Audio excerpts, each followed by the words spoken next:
And I was brought up by my grandmother in Cornwall. And sadly, she died when I was 13. And I went to live in Copenhagen, where my mother was living. She'd remarried. I was invited to have tea with a woman called Luce de Grasse. She wanted to meet me. She was by then in her mid 70s. And I was taken along to meet her for tea, quite terrifying. Went into her flat, which was floor to ceiling inside, covered in tiny little bottles of oil. And she said, I'd love for you to tell me how you feel when you hold these bottles and smell them. Would you like to do that?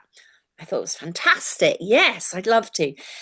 And the first bottle that she got me to hold, we took the top off and went, and I immediately went into a past life. It was as dramatic as that. But it was the deepest and most enriching and exquisite journey of learning about the sacred oils and about energy and about the spirit and the soul. And eventually she brought in the fact that this was Mary Magdalene's living stream of transmission and teaching about the oils.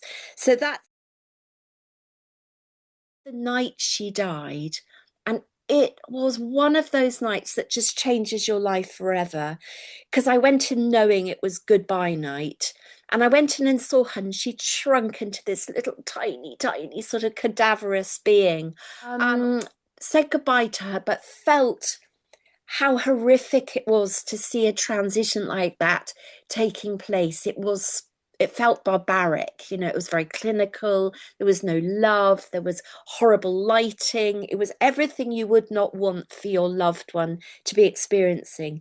And that shook me to my core. And I thought, when I'm a grown up, I'm going to make sure that nobody ever dies like that ever again.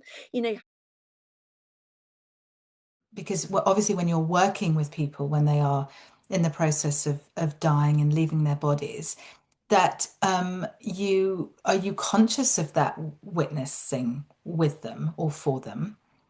Oh, yes, very, very, very much so. And the witnessing has developed to such a magnified degree. It's witnessing on so many complex layers and levels. It's about witnessing all those micro expressions, energetic ones, but physical ones and psychospiritual ones as well. And then really holding space around that whole process of that transition.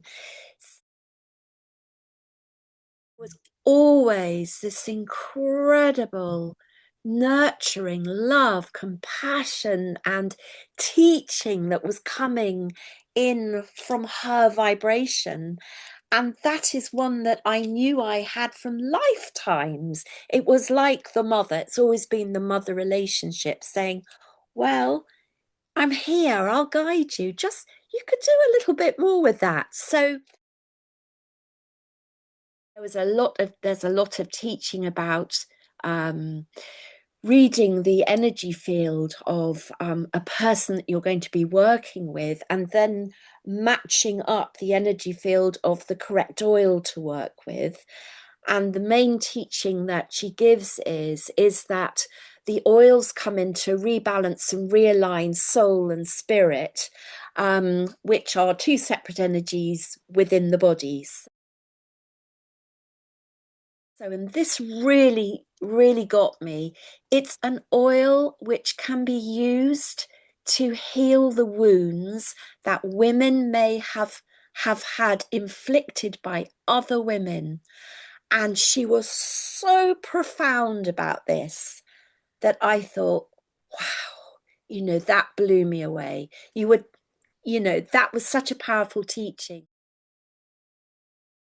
A sense of complete, total love, peace, calm, joy, nurture that descends. Of course, that's what Mary Magdalene knew when she was watching the crucifixion. She was, it was destroying her, the 3D aspect of it, but her expanded soul was able to have the consolamentum, transmit the consolamentum the whole way through the crucifixion. Is It's their gift to us. They're saying, please work with us. So why wouldn't we?